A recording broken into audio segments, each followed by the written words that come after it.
Por lo tanto, ¿se puede perder el gozo de la salvación? La salvación no. El gozo de la salvación. La salvación no se puede perder. Pero el gozo se puede perder. Sí, claro. De hecho, es lo que les había pasado a Evodia y a Síntique. Por eso, ¿qué es lo que podemos hacer para no perderlo? Tercera parte. ¿Qué se puede hacer para mantener el gozo? Regocijaos en el Señor. Siempre, otra vez digo, regocijaos. Es que ahí está todo. Bueno, en realidad, este punto, esta parte es la otra cara de la moneda, así que lo que vamos a hacer ahora es ver la misma película que hemos visto hasta aquí, pero en negativo. Primero, no vivir en la carne. Si el fruto o uno de los frutos del Espíritu es el gozo, como nos dice Gálatas 5, entonces no vivir en el Espíritu y hacerlo en la carne es una forma muy buena de perder lo que un día el Espíritu Santo nos regaló cuando nos rendimos a los pies del Señor. Así que, para mantener el gozo del Espíritu Santo, tendré que andar en el Espíritu y evitar satisfacer los deseos de la carne. Eso es evidente. El gozo no lo puedo crear yo. Hemos visto su naturaleza y origen. Me viene del Espíritu Santo, pero sí que lo puedo perder. El gozo es un fruto del Espíritu y, por lo tanto, será Él quien, al obedecer su voz y los dictados de sus enseñanzas, depositará sobre mí ese fruto del gozo. Pero atención, ni el activismo por el activismo, ni tampoco la desidia por las cosas espirituales nos traerán el gozo, ninguna de las dos cosas. Ni estar activos en la Iglesia por estar activos, ni la desidia espiritual nos van a traer el gozo. Sin embargo, si soy sensible a la voz del Espíritu Santo y dejo que lo que me enseña, me recuerda y me exhorta conformen mi vida cristiana, entonces mantendré y no perderé el gozo que Él y solo Él produce en mí. Estar firmes en el Señor. No tener comunión, esa es una de las formas más rápidas de perder el gozo del Espíritu Santo. Y al revés, estando firmes en el Señor, lo mantendremos. Es imposible ser cristiano y no estar en el Señor. Otra vez, es imposible ser cristiano y no estar en el Señor, firmes en Él, en su salvación. Solo las personas que reconocen su necesidad, quiero subrayar esta palabra porque es donde voy a insistir ahora mucho, solo las personas que reconocen su necesidad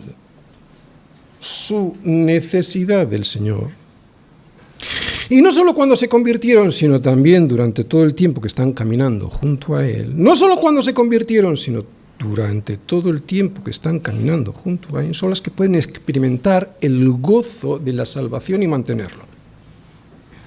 Así que, para poder mantener el gozo de la salvación, tenemos que saber que necesitamos seguir siendo salvados de nosotros mismos durante toda nuestra vida.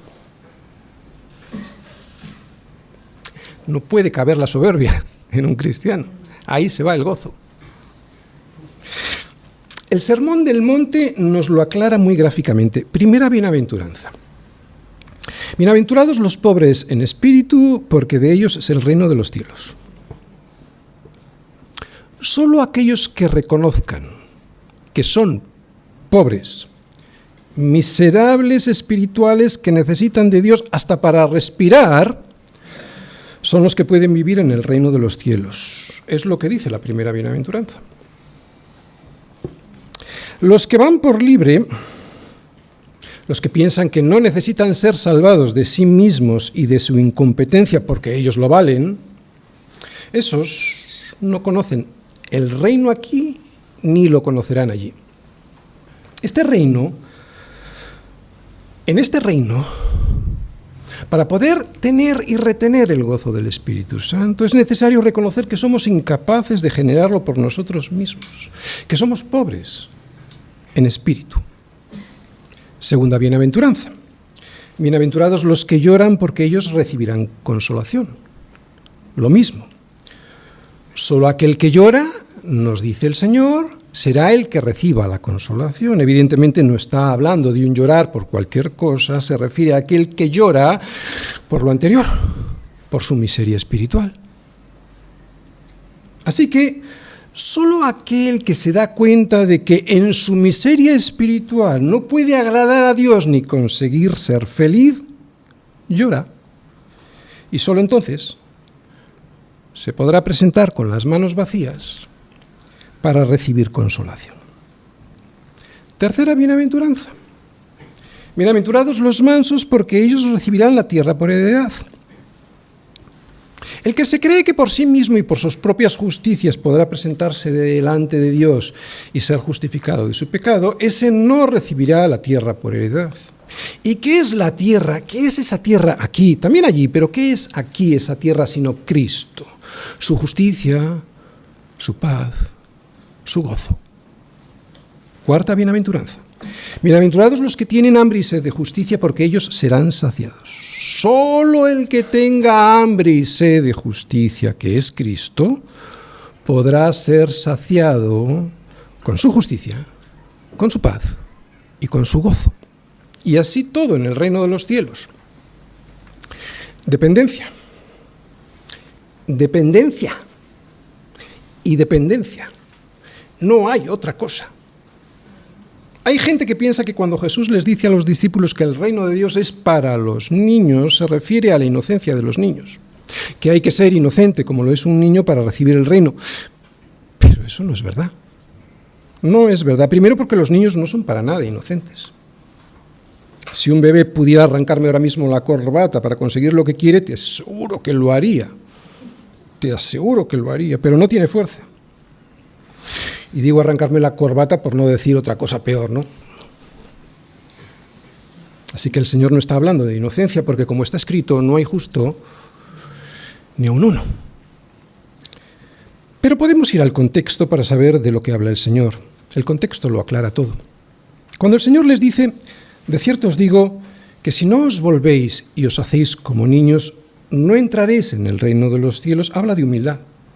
Y por lo tanto, de dependencia, no habla de inocencia. Los discípulos, en el contexto, estaban discutiendo de cuál de ellos sería mayor en el reino de los cielos. O sea, estaban en la soberbia de aquel que cree que ya lo tiene todo porque ha conocido a Jesús. Pero para conocer a Jesús es necesario depender de Él en todo, como lo hace un niño de sus papás, para absolutamente todo, para recibir el gozo también. Hay muchos cristianos que no han conocido el gozo del que Pablo habla porque nunca se han visto como niños necesitados del Señor. Probablemente todos, ¿no? Algunos ya hemos pasado esa etapa, pero puede que muchos formalmente sí le conozcan, pero en la vida diaria van en sus fuerzas. Y por eso todo les afana y todo les preocupa. Han dedicado todas sus fuerzas a hacerse tesoros en la tierra, donde la polilla y el orín corrompen y donde los ladrones miran y hurtan, sin darse cuenta, pero es lo que están haciendo. Se han afanado, se están afanando. ¿Por qué? Por poder comer y beber, por poder vestir y por poder crecer cada día más y más. Son como los gentiles, qué duro es esto. Son como los gentiles que buscan todas estas cosas. Pero, dice el Señor, vuestro Padre Celestial sabe que tenéis necesidad de todas estas cosas.